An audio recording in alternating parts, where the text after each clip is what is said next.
¿Quieres saber cómo se diagnostica un TCA y cuál es su tratamiento?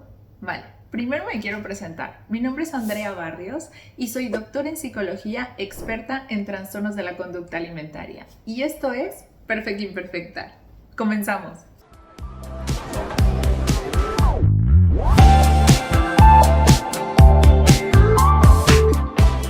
Vale, vamos a hablar acerca de cómo poder diagnosticar un trastorno de la conducta alimentaria.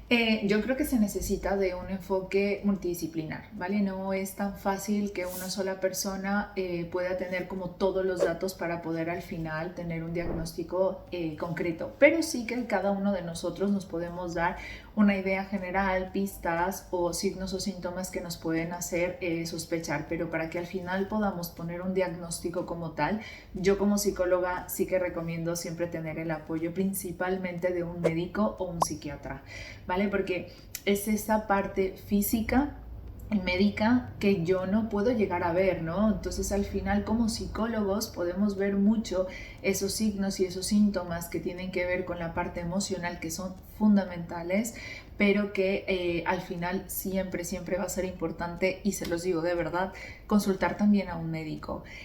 Sobre todo cuando estamos hablando de que los signos y los síntomas que estamos viendo ya empiezan a ser cada vez más graves o evidentes, no dejarlo pasar. Hay que ir con un médico o con un psiquiatra, sobre todo si se puede que sea un especialista, un experto que tenga conocimiento de TCA, para que al final pueda darnos ese feedback. ¿Vale? Entonces ahí estaríamos hablando de la parte médica y psiquiátrica, que es muy importante y fundamental, con la parte física para saber hasta dónde está teniendo un deterioro el cuerpo. Segundo diría yo la parte obviamente psicológica, que ahí sí que es adentrarnos más en la parte emocional, a cómo nos está afectando esto, porque sí que quiero dejar súper claro que una persona puede estar grave y no tener un deterioro grave en el cuerpo. Actualmente nos estamos encontrando con muchos casos que no están siendo diagnosticados porque los médicos se llegan a centrar mucho en la parte física, y si físicamente no tenemos signos de gravedad, en este caso por mencionar alguno, la pérdida significativa de peso, entonces ya no se considera un caso grave. Y por lo menos a mí parecer, o al de la gente con la que yo trabajo, una persona puede no tener un bajo peso y realmente estar muy grave, o no tener una sintomatología física muy significativa y aún así estar muy grave a nivel emocional. Entonces sí que quiero dejar esto claro, porque actualmente nos estamos dando cuenta que muchas personas, hasta que no están físicamente muy deteriorados, no son diagnosticados, y ya cuando eso ocurre, nunca va a ser demasiado tarde, pero sí que va a ser muchísimo más lenta y difícil la recuperación, ¿vale? Entonces, bueno, regresando un poco a esto, era eso, ¿no?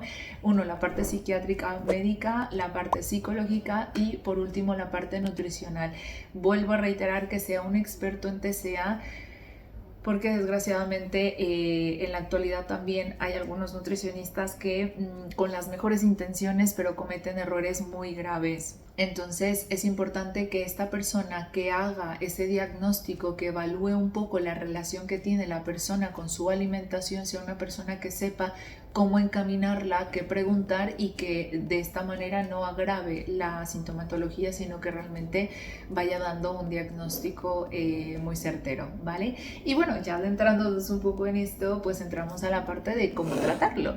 Y la manera en la que nosotros vamos a trabajar con el TCA es de la misma forma que vamos a hacer el diagnóstico, multidisciplinar, ¿vale? Porque sí que se puede trabajar en algunos casos solo con el psicólogo, siempre y cuando sea especialista en TCA, porque tendrá las herramientas necesarias para hacerlo, y no encaminar a la terapia a agravar los síntomas. Y esto lo digo porque en la actualidad me han llegado algunas chicas y chicos contándome de sus experiencias anteriores con otros psicólogos, en los cuales, al intentar darles el mejor tratamiento, han ido a agravar la enfermedad, tal cual, ¿vale? Entonces sí que tener en cuenta que sea un psicólogo, pero que sea especialista en TCA. Entonces el psicólogo sí que puede trabajarlo por sí solo, el tratamiento, siempre y cuando no estemos hablando de que sea un caso muy grave. Ya cuando empieza a ser el caso más grave o más complejo, se requiere sí o sí de lo que es un psiquiatra que trabaje también con el caso. Y el nutricionista para mí es como una llave, en algunos casos fundamental, pero en todos los casos una llave extra que hace más rápido y más fácil el trabajo psicológico, que te da herramientas todavía mayores a las que puedes encontrar en terapia y que te da una visión de tu nutrición de manera general para toda tu vida. Entonces, bueno, yo recomiendo siempre el trabajo interdisciplinar. Y con esto simplemente terminar diciendo que es súper importante el tratar de prevenir el llegar a esos puntos, ¿vale? Entonces, en cuanto empezamos a sentir que nuestra relación no está muy sana con la comida o el cuerpo, pedir ayuda yo creo que sería fundamental. Si quieres recibir más ayuda, más información, te interesa saber más acerca de esto, sígueme tanto en mi canal de YouTube como en mi perfil de Instagram. Y recuerda, todos somos perfectamente imperfectos.